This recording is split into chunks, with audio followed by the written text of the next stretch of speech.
There's more and more discussion about the impacts of social media and smartphone technology on children, especially in our schools.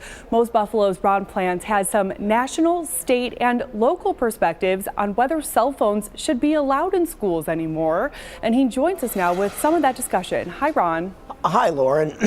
Probably the vast majority of U.S. has one. All of us, I should say, not U.S., us. And even kids as young as elementary school age may get one from their parents for emergency contacts. But we also know truly how addictive they can be and perhaps unhealthy in some ways for kids.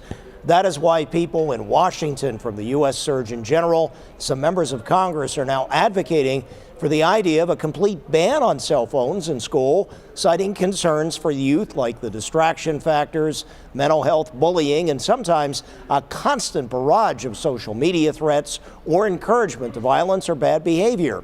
The New York State Education Department says it's strictly a local control decision for districts on cell phone use for school students, but they obviously are not allowed during state assessment exams.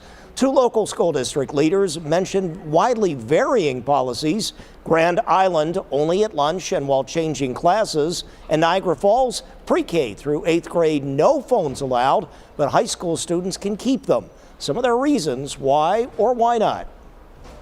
We receive tremendous amounts of praise that we have such strong rules against using cell phones in school. Besides being strict, we're trying to be proactive with parent education programs that promote other strategies and teach parents how to have control over the device. Our buses are sometimes late, and they like to give a heads up to maybe their employer, maybe their parent, maybe somebody that they have to care for. Now, there are all ways and mechanisms around that, but the older you get, the more complicated it becomes.